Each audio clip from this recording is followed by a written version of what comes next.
As 3 leis de Kepler descrevem os movimentos dos planetas, mas não chegam a explicá-los. A explicação dessas leis por Isaac Newton foi o auge da revolução científica.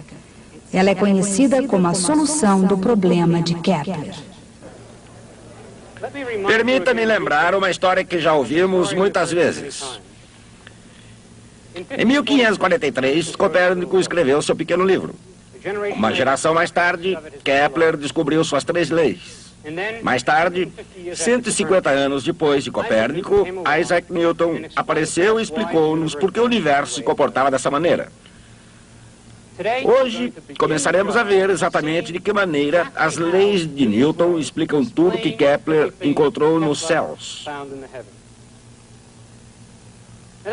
Parece difícil, e é realmente. Mas essa foi uma das maiores conquistas do pensamento ocidental. Ela faz parte da nossa herança cultural da mesma forma que as peças de Shakespeare, as sinfonias de Beethoven ou o teto da Capela Sistina. Assim, gostaria que aprendessem isso, não apenas como parte de seu treinamento científico, mas como parte de sua formação como seres humanos. O que vamos aprender hoje é diferente de peças, sinfonias e pinturas em geral. Uma pintura é a criação de uma única pessoa. Se qualquer pessoa, outra pessoa, tivesse pintado o teto da Capela Sistina, ela teria sido completamente diferente. Mas o que vamos aprender hoje é um fato sobre o universo físico. Se ele não tivesse sido descoberto por Newton, acabaria sendo descoberto por alguma outra pessoa. Portanto, não somos obrigados a proceder da mesma forma que Newton. Podemos utilizar artifícios que só apareceriam muito depois, como vetores e energia. E é exatamente isso que vamos fazer. Mas, uma vez concluída essa descoberta, ela será tão sua quanto foi originalmente de Newton. Será sua para sempre. Essa é a tarefa para a qual estamos nos preparando desde o início. E agora vamos começar. Isaac Newton imaginou que a força da gravidade é a responsável por órbitas elípticas. E através da matemática conseguiu provar que estava certo. Na matemática de Newton, estavam presentes a lei da gravidade segundo o inverso do quadrado da distância, assim como sua segunda lei do movimento. O resultado foi uma equação diferencial para a órbita. Sua solução algébrica fornece não apenas a equação de uma elipse,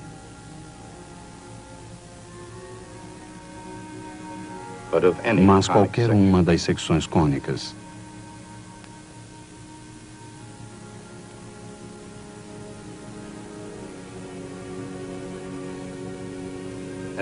Essa visão, essa gigantesca perspicácia de Isaac Newton, ficaria entre as maiores conquistas da cultura ocidental. Ela foi, por legítimo direito, o equivalente matemático ao teto da Capela Sistina, pintado por Michelangelo, a coroa gloriosa do Renascimento. As figuras de Michelangelo parecem estar em constante movimento, jamais em repouso. Graças a essa virtude, Michelangelo, assim como Copérnico, parece glorificar os eternos movimentos da Terra e de todas as suas criaturas. Com essa percepção brilhante, tanto o cientista quanto o artista compartilharam da incomum visão global do maior dramaturgo da história. Ao criar seu mundo extraordinário, onde teria William Shakespeare colocado o sol? Mas silêncio. Que luz brilha através daquela janela? É o nascente e Julieta é o sol. Surge elegante sol e mate a invejosa lua. Shakespeare viveu na época de Galileu e Kepler. Como eles, trabalhou sob a influência dos céus e muitas vezes utilizou referências celestes. Falam seus olhos, vou responder-lhes. Sou muito atrevido. Ela não está falando comigo.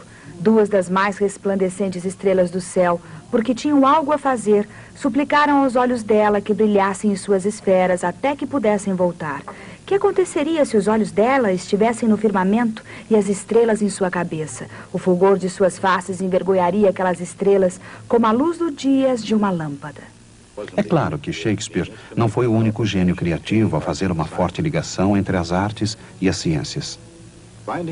Encontrando inspiração nas estrelas para compor a Ode à Alegria, Ludwig van Beethoven exaltou em música o firmamento celeste.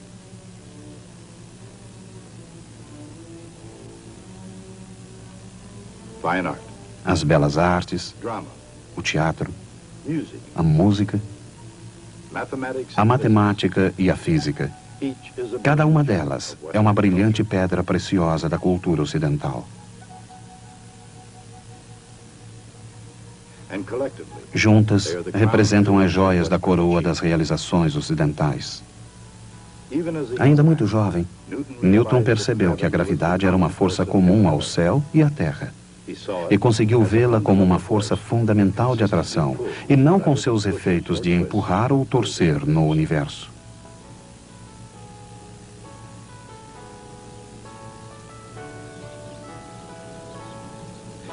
Anos depois, com isso em mente, Isaac Newton pôde avaliar completamente o significado das leis de Kepler do movimento planetário. A torção ou torque não podem ser aplicados pela gravidade.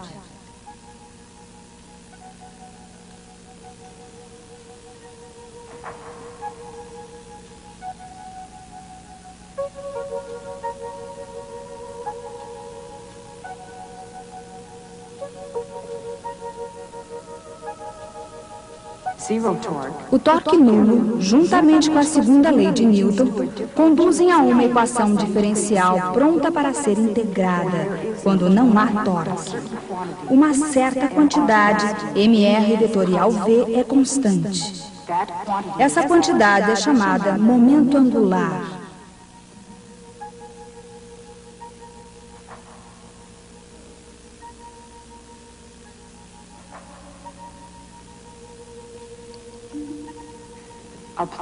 Um planeta em órbita com momento angular constante permanece num plano. Sua velocidade orbital varia de maneira perfeitamente determinada. A área ΔA varrida pelo seu raio vetor varia de forma constante.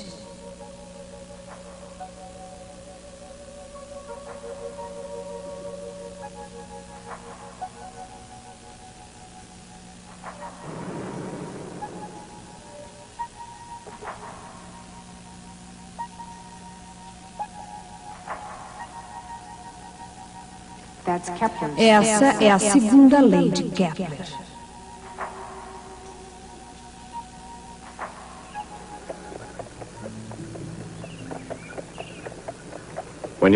Quando Johannes Kepler lançou sua segunda lei, a atividade astrológica e a ciência da astronomia se confundiam. E qualquer que fosse o nome pelo qual era chamada, os termos da época eram permutáveis. Kepler, como matemático típico do seu tempo, utilizou a astronomia e a astrologia para ganhar dinheiro. Mas, ao contrário dos outros, Kepler utilizou a astronomia para alcançar uma verdade matemática, escondida desde o dia da criação. Ao mesmo tempo, com sua interpretação poética da astronomia, Shakespeare buscou uma equação universal, capaz de explicar as complexas ações e as complicadas emoções dos homens e das mulheres. E assim como Isaac Newton, suas observações influenciariam a maneira de o homem perceber a realidade. Seus métodos diferem. Newton dificilmente ficaria famoso pelo seu senso de humor.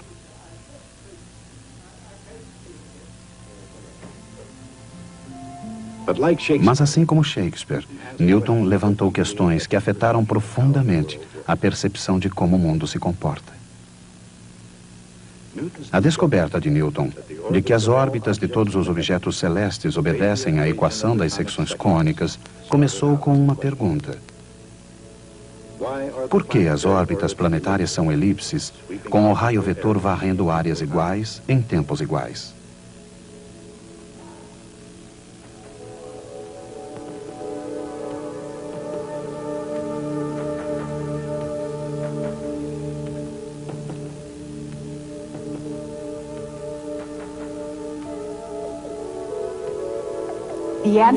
A resposta é encontrada mais facilmente usando-se coordenadas polares, onde a velocidade de variação da área é igual a meio r ao quadrado d θ dt.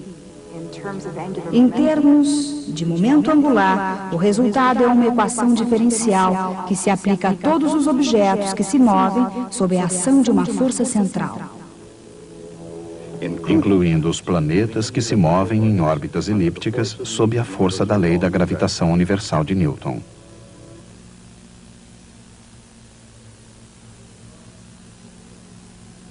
O próprio céu, os planetas, este centro, se sujeitam à classe, prioridade e lugar. Na época de Shakespeare, a Terra, influenciada pelos planetas desordenados e errantes, era suposta estar no centro do sistema solar. Mesmo assim, em Troilo e Créssida, ele colocou o Sol no centro do drama. Estaria o glorioso planeta Sol em nobre eminência entronizado e encerrado entre outros cujos olhos medicinais corrigem todos os maus aspectos do demoníaco planeta e determinam tal qual o mandamento de um rei. Teria sido William Shakespeare, na verdade, um copernicano? Será que ele compartilhava a mesma visão global de Johannes Kepler? Como um personagem trágico do drama elisabetano, Kepler percorreu uma trajetória de experiências cruéis e irônicas, contemplando a perfeita harmonia nos céus e vivenciando a total discórdia na Terra.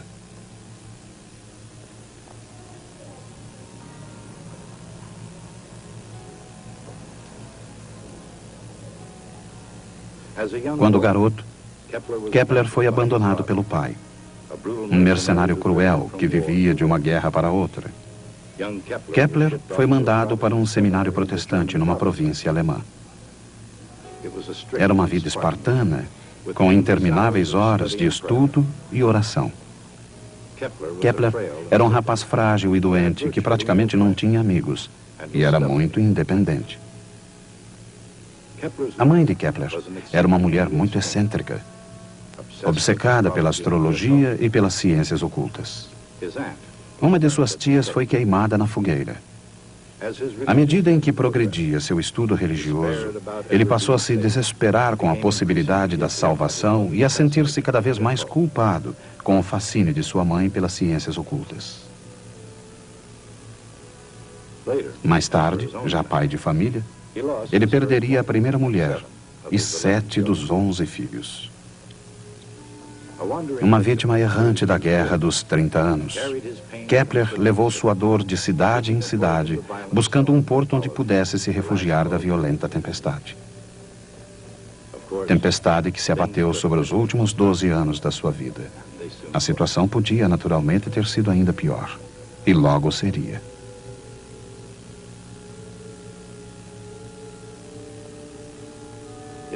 Em 1615, a mãe de Kepler foi levada ao tribunal pela prática bastante comum, mas proibida, da feitiçaria. Arrasado com as notícias do julgamento da mãe, Kepler escreveu: "Meu coração quase explodiu. Embora estivesse finalmente conseguindo um verdadeiro progresso na obra de toda a sua vida, permaneceu ao lado da mãe durante 6 longos anos. Como o próprio Kepler descreveu a mãe como uma mulher teimosa, briguenta e mexeriqueira, essa sincera preocupação filial parece no mínimo curiosa. Será que, além da responsabilidade moral de bom filho, teria havido alguma outra razão para Kepler sentir-se tão devedor à sua mãe?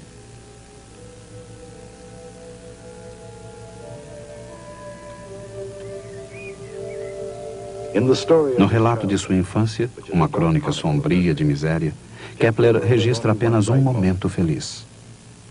Quando tinha 5 anos, uma criança curiosa e facilmente impressionável, sua mãe o levou numa noite ao topo de uma colina próxima e juntos viram um cometa. As razões que levariam Kepler a realizar grandes feitos continuam sendo motivo de especulação, mas os feitos propriamente ditos permanecem indeléveis. Embora seja provável que William Shakespeare não tenha prestado muita atenção à matemática que reflete a terceira lei de Kepler, ele certamente teria achado irônico o título da sua obra, A Harmonia do Mundo. Apesar do sofrimento da mãe, da perda de um filho após outro, e do seu constante conflito entre fatos científicos e dogmas religiosos, nada conseguiu impedir Johannes Kepler de concluir a harmonia do mundo. Mas embora sua mente fosse capaz de cruzar as mais avançadas fronteiras do mundo da matemática, Kepler jamais compreendeu plenamente o alcance da sua obra. Na fase final de suas peregrinações, ele quase descobriu o cálculo. Mas isso só seria conseguido por Leibniz e Newton. Kepler também chegou perto da lei de gravitação universal. Mas isso fazia parte do destino de Isaac Newton somente. Newton não só descobriu a lei de gravitação universal, mas com ela obteve como subproduto a solução do problema de Kepler. Com sua lei da gravitação, Isaac Newton abriu as portas das quais Kepler estivera próximo durante toda a vida e cruzou o limiar que o levaria até os segredos do céu.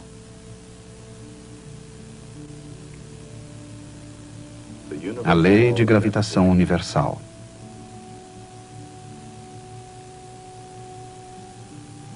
A segunda lei do movimento.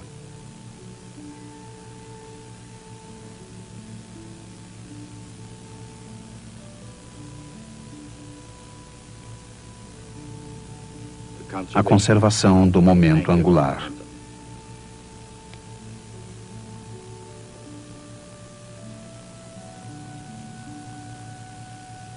Vetores que se cruzam como os amantes infelizes de Shakespeare. Numa combinação tão poderosa quanto a mão divina de Michelangelo.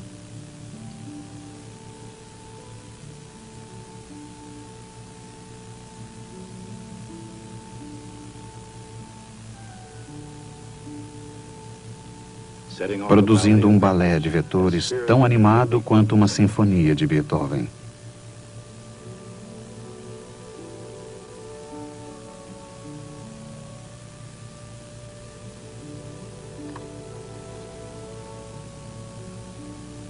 As equações dos movimentos celestes encontraram sua expressão mais simples na linguagem elegante do cálculo diferencial e integral. E esse, às vezes, deixando dúvidas sobre a constante aditiva. Integral e constante. As elipses celestes se mostram como uma generalização das circunferências perfeitas definidas na geometria básica.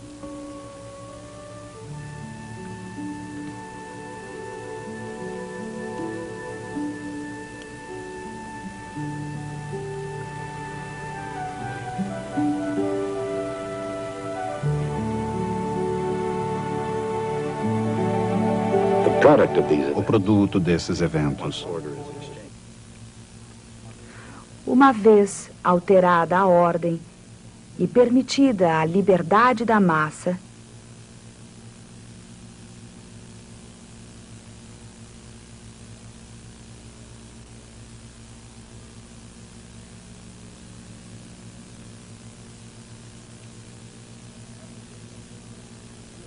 lembra uma velha amiga. Uma curva de aspecto familiar.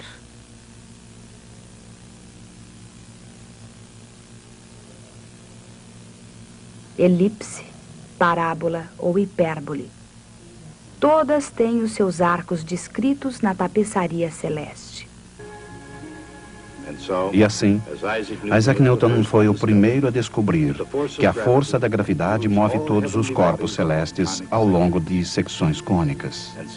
E como os planetas se movem em curvas fechadas, suas órbitas são elipses. Casualmente, Newton compartilhou essa descoberta com Edmund Halley. Mas a reação de Halley talvez tenha logo se transformado de pura alegria no mais absoluto horror. Newton não tinha apenas perdido seus cálculos para a solução do problema de Kepler, como também esquecera como havia deduzido a prova matemática. Mas, pressionado por Halley, Newton recomeçou calmamente a resolver aquele que talvez seja o problema mais complexo do mundo científico. E desta vez, ele revelaria o segredo matemático do universo.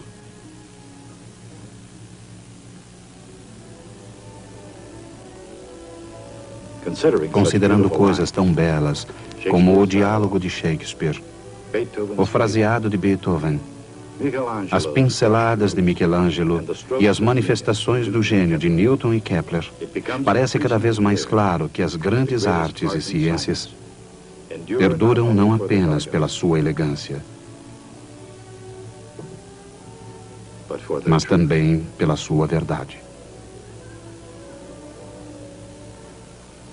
Johannes Kepler viveu na mesma época de William Shakespeare, da rainha Elizabeth I, de Mary, a rainha da Escócia, e naturalmente de Galileu. Ao que se saiba, nenhum deles jamais se encontrou com o outro. Mas Kepler e Galileu certamente sabiam da existência um do outro, tendo mesmo trocado algumas cartas. Gostaria de ler um trecho de algumas dessas cartas. A primeira foi escrita em 1597. Kepler enviara para Galileu um exemplar de um livro que havia escrito. E, apesar do correio, ele o recebeu. Essa foi a resposta de Galileu.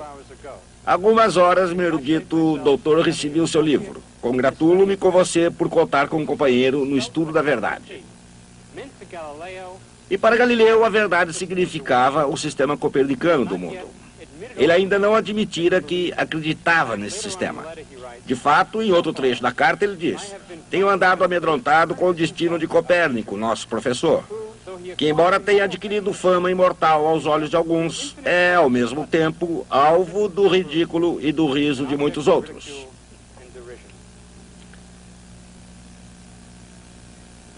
Vocês se lembram que, 40 anos mais tarde, o próprio Galileu foi levado a julgamento por adotar o sistema copernicano. A segunda carta foi escrita em 1610. Galileu fizera suas descobertas com o novo telescópio e tinha escrito um livro intitulado O Mensageiro Estrelado. Mas o livro foi recebido com indiferença ou hostilidade. Enviou um exemplar para Kepler e ficou aguardando ansiosamente sua resposta. Kepler respondeu com sua generosidade característica. Galileu escreveu de volta: sou-lhe grato por ser o primeiro a demonstrar fé absoluta nas minhas afirmativas, o que não se surpreende tendo em vista a sua nobreza e seu gênio. Kepler perguntou a Galileu como ele poderia ver o céu através de um telescópio, como o que Galileu tinha construído. Galileu respondeu que também ele não tinha um telescópio. De fato, o meu é magnífico. É capaz de multiplicar as imagens mais de 1000 vezes, mas já não é meu. O Grão-Duque de Toscana me solicitou que o cedesse para ser guardado em seu tribunal, para que sua memória fosse preservada para sempre. Qualquer cientista hoje conhece bem os riscos e perigos de trabalhar sob patrocínio governamental. Kepler avistou-se pessoalmente com Tycho Brahe, e esse encontro mudou a história do mundo. Esses foram tempos difíceis. Em 1597, o patrono de Tycho, o rei Frederico, morreu. Seu sucessor, Cristiano IV, não suportava o astrônomo arrogante. Dentro de pouco tempo, Tycho foi obrigado a deixar a Dinamarca. Acabaria em Praga com o matemático imperial de Rudolf II, onde seu trabalho era fazer horóscopos. Enquanto isso, na Áustria, Kepler, nascido protestante, era expulso da cidade católica de Graz. Assim, no dia 1º de janeiro de 1600, ele partiu ao encontro de Tycho, em Praga. Imediatamente, os dois perceberam que não se suportavam. Ao mesmo tempo, não podiam viver um sem o outro. Tycho precisava do gênio matemático de Kepler para organizar suas observações. E Kepler necessitava dos dados de Tycho para produzir a cosmologia que era a missão de sua vida. Assim, por 18 meses tempestuosos, os dois permaneceram juntos, incapazes de escapar um do outro até a morte de Tycho em 1601. Mesmo assim, Kepler não foi capaz de dedicar toda a sua atenção à cosmologia que tanto desejava produzir, porque, antes de mais nada, ele tinha a responsabilidade de produzir este livro. Seu título é As Tabelas Rudolfianas, uma homenagem ao operador Rudolf, que cobriu as despesas. O livro de Kepler foi publicado em 1627, a publicação por Kepler das observações de Tycho.